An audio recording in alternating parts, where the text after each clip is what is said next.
yung trabaho na yung Yes sir, pinarating ko po sir. Bayad kayo? Ha? Bayad pa kayo? Abuso na! Hihintayin ko lang yung dalawang anak. Walang darating, sir. Ha? Walang darating, sir. Nakalas ko naman. Galing ako fiscal. Tapos ganito yung Hihilain ko yan. Hihilain ko yan. Ako maniwala ka, hihilain ko yan. Kakapag malas. Pero hihilain ko yan.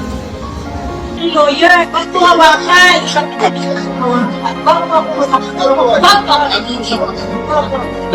yung mga Ba't mo hawakan yung nanay ko? anong kasalanan ko? Akin na yung anak ko! Akin na yung anak ko! Akin na! Halika dito na! Ito yung gusto nyo? Gawin na! Ha? Ayun, luwag na konti. Ano yan, babae yan ha? Naseparate na siya. Naseparate na.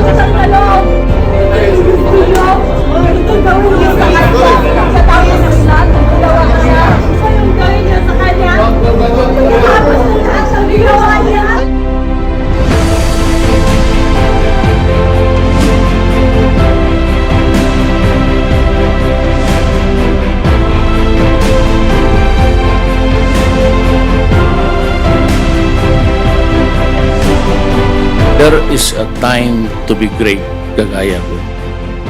Presidente ako. I do not know why. But there will always be a time that I will be nobody. And that is sure to come. And maybe to die thereafter. I am a worker of government together with these guys here. We are working and we work for you.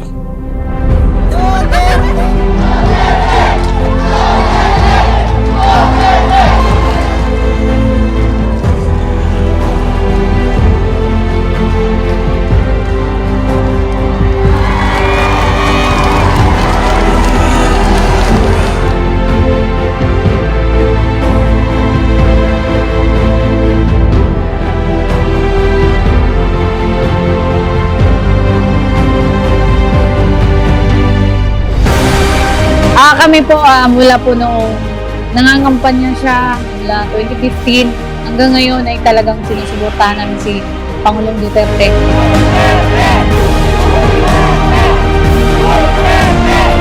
Mahal na mahal ka namin. Kahit hindi nyo kami kilalang personal, iba-iba yung naidulot ninyo. Alam nyo kami,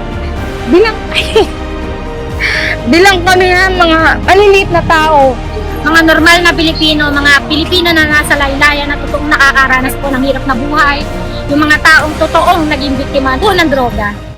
Kay PRRD, hindi kami natatakot lumaban. Love you, Tatay Digong!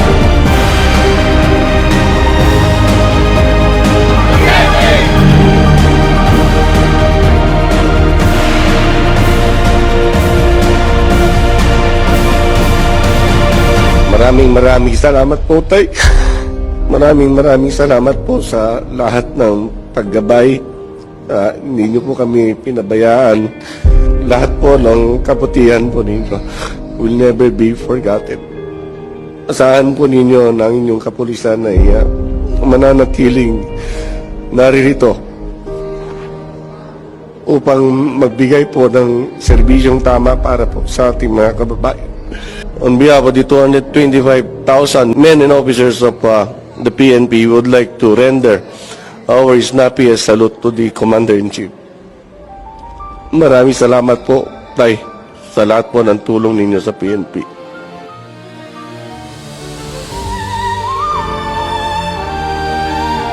Hihilain ko yan. Hihilain ko yan. Ako maniwala ka, hihilain ko yan.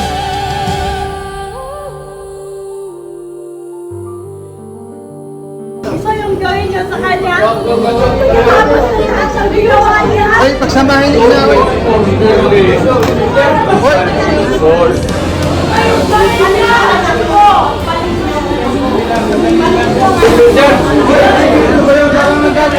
Hindi naman kasama niya. May sasabihin na. Ayun ba?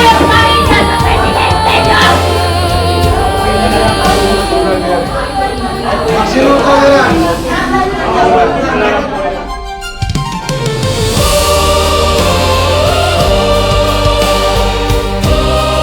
Ano ma'am? Tama, wala ka nang magagawa. Isolated na si mama? Mama, tama na yan ma'am, tama na. Dami-dami na yung nawakan niyo ko. Sa iyong mga sundalo, kilala man ninyo ako. Anong kasalanan ko? Bigyan ninyo ako kasi isang ordinansya na ng ginawa mo. Hayaan mo lang makita nila ang tatay Oo, nila. ano? 80 anyo. Kung gano'n, okay lang. Kung hindi nyo papasukin, make it clear. Yes, sir. Hindi pa po sir. Hindi ninyo, ikaw, Yes, sir. hindi mo Upon my orders. hindi mo pinapasok. Yes, sir. Upon my orders, sir. Ang sabi ko, ang abogado ko, ang anak ko na babae. And she said, bakit mo naman i-deny ang abogado ko, ang abogado ko yung anak ko na babae? Bakit ninyo i-deny?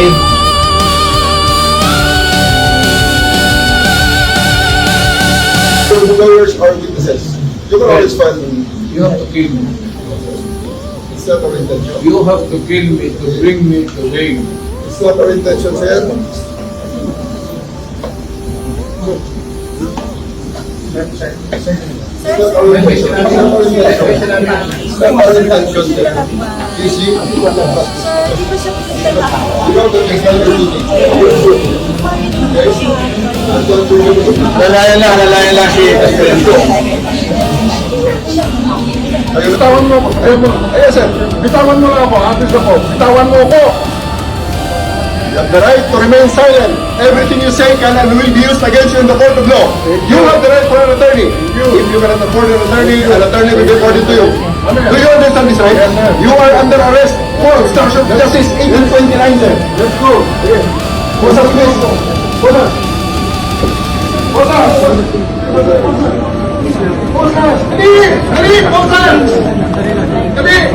To the less legally inclined, it was a pure and simple kidnapping. Kayong mga kriminal nakapasok sa pulis. Alam mo, sana ang pulis maganda ang reputasyon.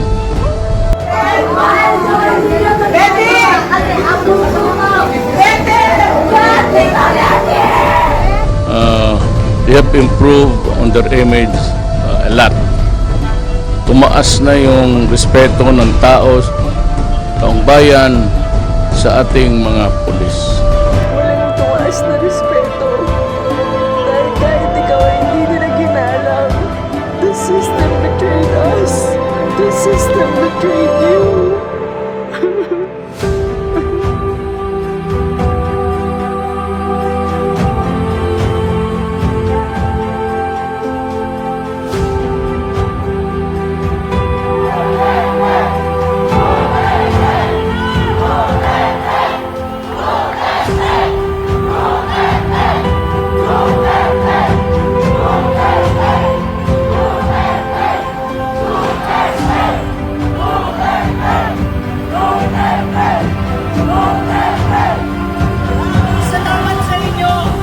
I think we have to rectify this as a Filipino and as a nation.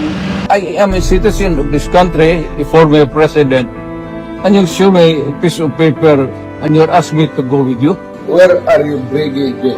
I'm bringing you to the Hague, sir, the Netherlands. The decision has been made. I'm sick. You have to determine first if I am fit for travel. We have withdrawn and then you would allow me to be brought to a body of which we are no longer a member. Hindi nga papayag ang Supreme Court yan. Kaya nga. May mga abogado. They're actually breaking you to the Hague. Yun ang sinabi niya. General Cora. That is kidnapping. Kasi literally, kung i-recall nyo yung pagkaka-abduct sa kanya, he was not given his right as a Filipino. Issue the warrant pursuant to Article 25(3)(a) of the statute for crimes against humanity and pursuant to Article 7(1)(a) of the same statute for murder. Sir, you have the right to remain silent. You have the right for counsel of your choice. Nako, nakasakitan tayo, sir. I'm promising you. Wala na hintay. Kakasagitan tayo dyan. Anong Miranda rights? Pilipinas o sa Hague? Wala nga judge dito, sir. Meron na. Ano na, sir? Maniwala mo yung decision sa Supreme Court. Can you ask the Supreme Court? Wala na meron, sir. It's not in my salary grade list. Wala yun, sir.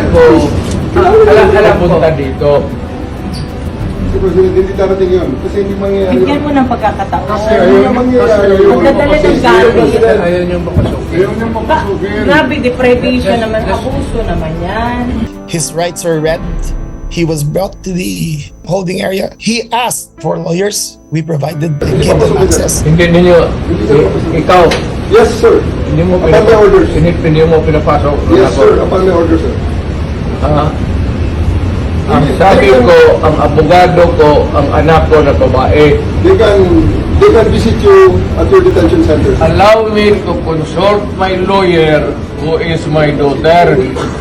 Bakit mo naman i-deny ang abogado ko, ang abogado ko yung anak ko na babae?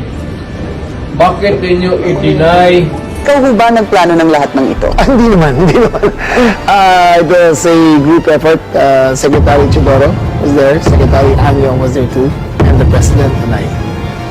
Lumabag ba ang gobyerno sa proseso sa arrest proceedings of the custodial state? Article 59 of the ICC, the arrest proceedings in the custodial state, paragraph 2, a person arrested shall be brought promptly before the competent judicial authority in the custodial state. Dapat po ata dinala muna si Duterte sa isang judge or hukom sa Pilipinas. Wala nga judge dito, sir. Meron na. Ano na, sir? Maniwala mo yung decision sa Supreme Court. Can you ask the Supreme Court? Wala na meron, sir. It's not in my salary grade list. Ako, pag nagkasala, you prosecute me in Philippine courts with the Filipino judge, the Filipino prosecutor, at magpakulong ako dito sa bayan ko. Isn't this an admission somehow that we don't trust our own judicial system to function or give a fair verdict? The wheels turned slowly here in the Philippines, and they were gathering evidence, and they were about to file a case. There was no case on court. We were investigating. Legislative branch makes the law. Judicial branch interprets the law. The president breaks the law. 13 years old pa lang ako pero mulat na ako sa realidad ng buhay na to. Sa tingin niyo, tama ba ang ginawa kay Tatay Digong?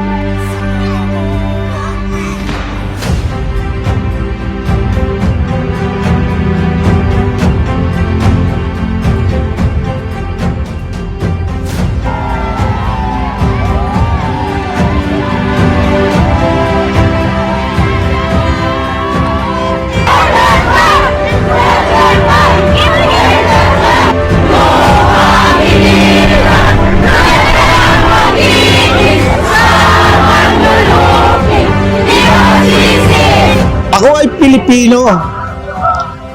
Pakinggan niyo, humingi ako ng hustisya para kay Pangulong Digong. Kawawang ating Pangulo. Maging isang taon na si Tatay Digong sa dahig, hindi pa sila nagde-decide kung illegal ba o illegal yung ginawa ng administrasyon na to. Kasi alam naman natin na wala talaga yung jurisdiction ng ICC sa atin dahil tumiwalag na si Digong Gan.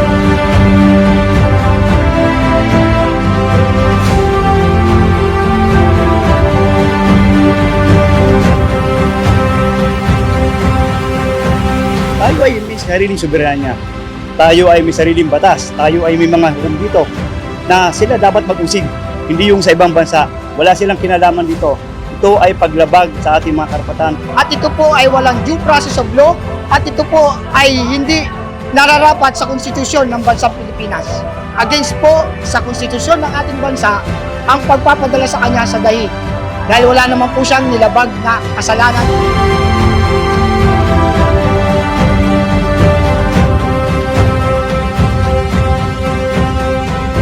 We're We're praying that they hear our petition. We expect na after itong campaign na to is totally makapag-decide ng Supreme Court. Nabigyan nila ng tindig, bigyan nila ng atensyon ang pinail na habeas corpus ng mga anak. Dinggin nila ang habeas corpus na pinail ng magkakapatid na talagang ipresenta dito si Pangulong Duterte.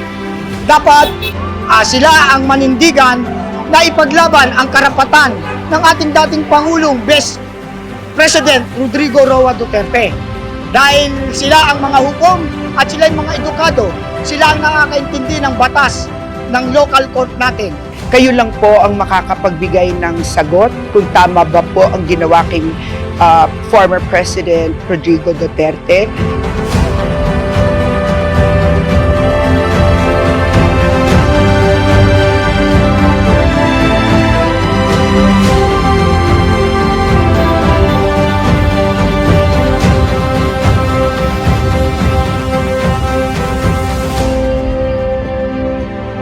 Supreme Court, we demand accountability for our country. You cannot be turning a blind eye to your own country. I don't understand why you would do this. Sa Supreme Court, kami po ay nakikiusap at nananawagan. All we want is accountability. And sana, para hindi na rin po maulit. Supreme Court, we demand accountability. Supreme Court, we demand accountability. Supreme Court, we demand accountability.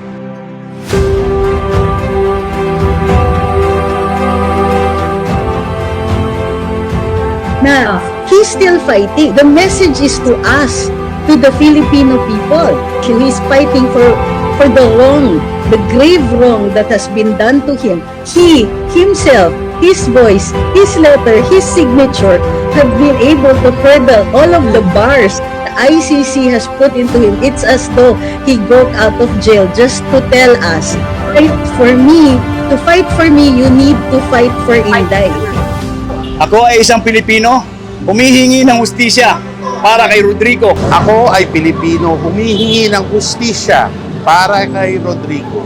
Ako ay Pilipino, humihingi ng hustisya para kay Tatay Digong Rodrigo Roa Duterte. Panindigan niyo po ang katotohanan. Kayo po ang makapangyarihan at pinakamataas na hukuman sa bansang Pilipinas. Yan po ay aming pakiusap. Sana ay marinig nyo ang panawagan at daing ng taong bayan at maibibigay ang hustisya na tama at dapat para kay Tatay Digong. Ang 69th sa most powerful people in the world, base yan sa talaan Forbes noong 2018. Nag-ugat ito sa kontrobersyal na kampanya ng administrasyon na tuldukan ang pamamayagpag ng iligal na droga. Duterte has declared a war on drugs. Absolutely cannot underestimate his capacity for mass unlawful violence. The International Criminal Court says it has reason to believe crimes against humanity have been committed during Philippine President's war on drugs. Kabilang sa mga international organization na naging mainit sa Administrasyon Duterte ay ang International Criminal Court o ICC. Do you think that makes you fit for the job of president? Yes, of course. Given the problems of my country, yes. I have 4 million drug addicts in my country. I said, do not destroy my country. I did what I meant to do. It was an election promise. Nung nangangampanya pa lang, sinabi niya, nalaman niya agad anong gusto niyo. Nakita niya agad yung problema ng action. Pinangako niya yun. Hindi pa umuupo si PRRD, may mga umiikot ng papel sa barangay kung sino ang mga nagdodroga, kung sino ang nagrarasyon ng droga, kung sino nagpapalakad ng droga, sistema ng droga sa bawat barangay. Well, the one reason why I supported PRRD before is because I am in favor of his war on drugs. Because anywhere in the world, menace ho talaga ang drugs. And even before, when I was still a counselor in San Juan, perennial problem na po namin ang droga. Gusto kong kalabanin lahat na gumagamit ng droga, lahat ng sumusuporta po. And also the story behind po, kaya sumusuporta po ako sa war on drugs. Yung kapatid ko po is, nung bata siya, hindi niya po alam na siya pala ay ginagamit para ma-deliver ang isang droga. Hindi niya alam. So, nung nalaman po niya yun, nag-stop po siya. So, binugbog po siya ng drug addict. Hanggang ngayon po ay galit na galit ako sa kanila. Part of the legacy of our President, soon year 30, na linisin ang Pilipinas. Bali po, para makaambag din ako, I'm starting to help myself out of drugs today. Kasi po, pag wala po kami mga consumer, wala din po ang mga pusher.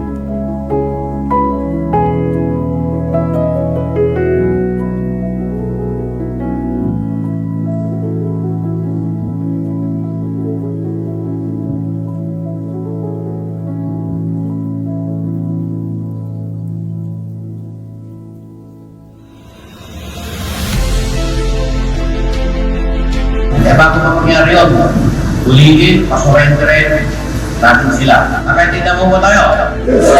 Police Chief Hollanday takes personal charge of Operation Tokang, which means to knock and plead. Ginagawa namin to para na rin sa inyo. Ha? So yung sa kabila ng pagbisita namin dito, babaliwalain mo yung sinasabi namin. Kailangan mo na rin. So ngayon kami, kaya kami nandito, kinakatok namin kayo para bigyan kayo ng pagkakataon. Ito yung list, kailangan ayusin siya, no? Ang pala. Duterte's war assigns a key role to these village captains, like Zifrid. He is required to compile lists of suspected drug dealers and addicts with their addresses.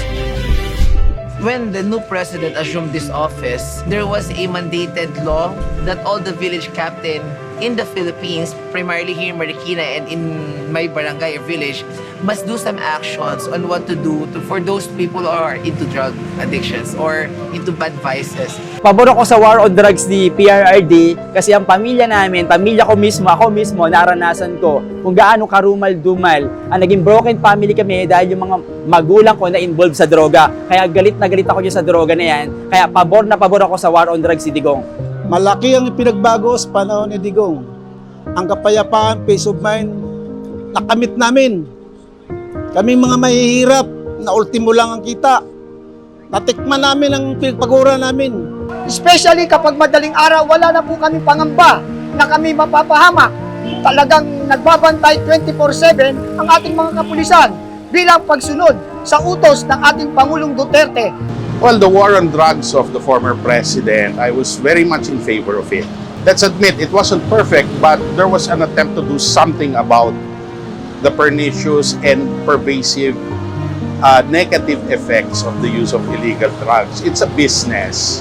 Pabor, napakalaki na itulong ng war on drugs na yan. Pinakamaliliit na street sa bawat parte ng Pilipinas ay natulungan. Umangat, gumalaw ang pamilyang Pilipino dahil sa dati nilang mga problema na aksyonan. Napakalaki na itulong ng war on drugs. Nagkaroon ng takot ang kriminal, ang drogista. Nagkaroon masaya yung mga pamilyang Pilipino na may kasamang drogista sa pamilya. Yung mga magulang na namumroblema sa anak, sa apo, sa asawa, ang laki na tulong ni PRRD. Sa aming ama at sa ating amang lahat naniniwala kay PRRD na siya ay mabuting tao. Ginawa niya lang ang kanyang trabaho. Ginampanan niya lang yung pinangako niya. Wala akong problema. I can rot in prison for my country. Hindi dapat dinala sa ibang bansa ang Pilipino. Dito siya dapat litisin sa bansang Pilipinas. Prosecute ka niyo ako, i-detain mo ako, pakainin mo lang ako, patulugin mo ako. You file charges, the worst charges that you can imagine, do it. But dito sa Pilipinas. Pabor pa rin ang karamihan sa mga Pinoy sa kampanya ng pamahalaan laban sa iligal na droga. Sa survey ng SWS sa second quarter ngayong taon, may net satisfaction rating ito na plus 65 kung saan 78% sa mga sinurvey ay nagsasabing satisfied sila sa kampanya. And my vote, when I cast my vote for him, I hired him to do a job. And I must say he was a very good employee. He did his job very well. There is always time to be merry, happy, and a time to be sad. A time to be healthy, strong, but as sure as the sun will rise in the east, we will get old. and get weak and sick. And a time for war, and a time for peace, and a time to be born, and a time to die.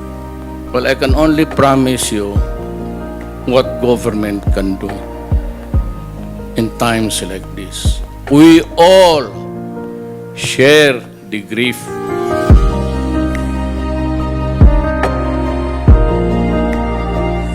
I am about to land sa Hague. Pumirma ako sa signature campaign, Tay Kami Naman, dahil hangad namin na makauwi na ang the best former President Rodrigo Roa Duterte. Dahil wala naman po siyang kasalanan. Dahil po sa kanya, nakauwi pa ng mga OFW pa ng pandemic. Kaya kami din pipirma para makauwi siya. Sana dinggin nila ang boses ng mga tao, mga totoong tao na pumirma, katay kami naman.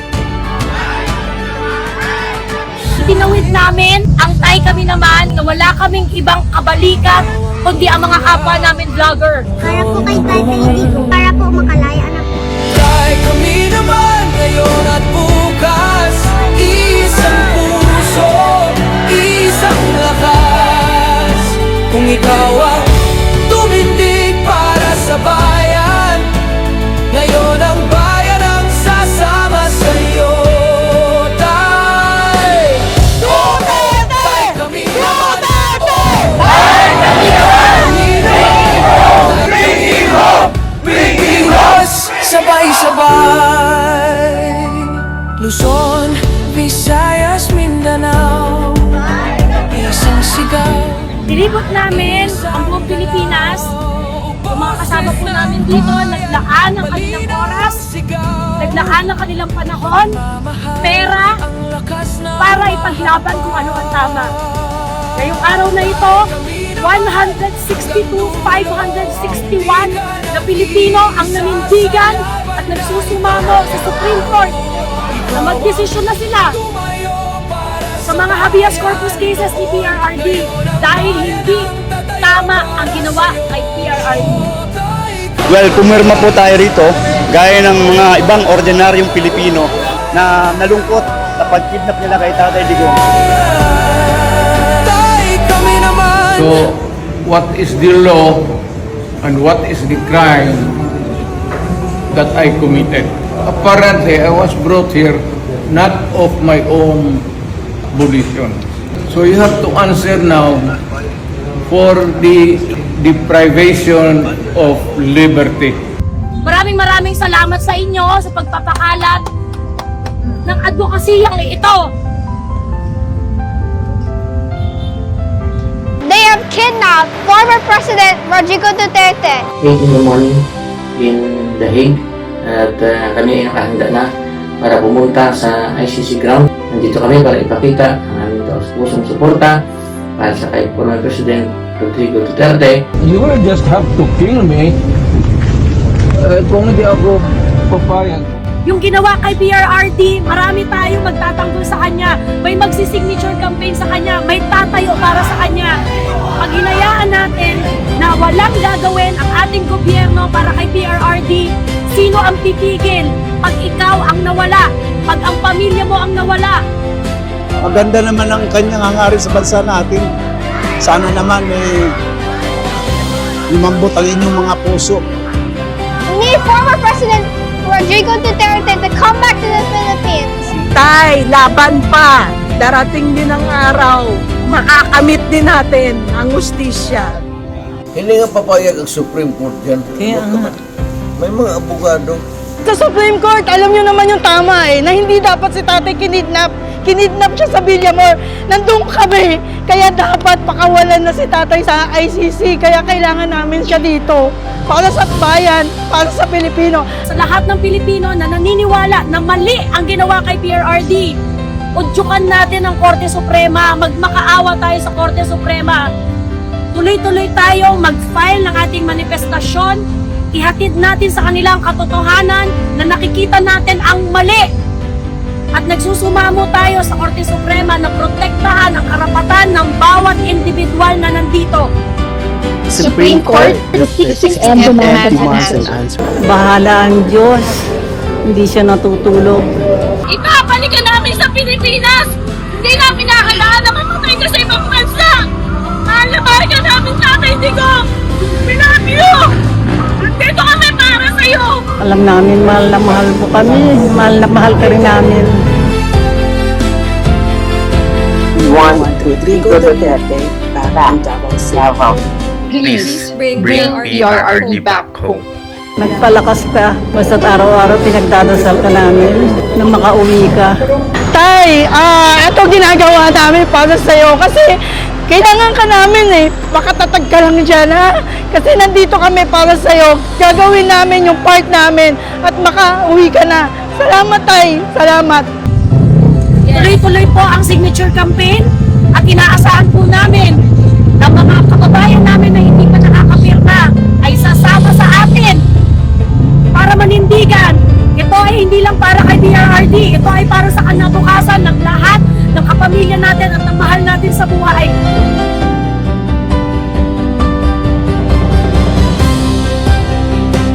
Ini-invite ko po kayo na pumirma po at samahan po ninyo kami dito sa campaign na to, signature campaign, kay kami naman. From Discord to Twitter to Facebook, awareness of the Filipino people who truly loves you around the globe. Gagawin ang lahat, mapauwi ka lang. Kaya tay, kami naman.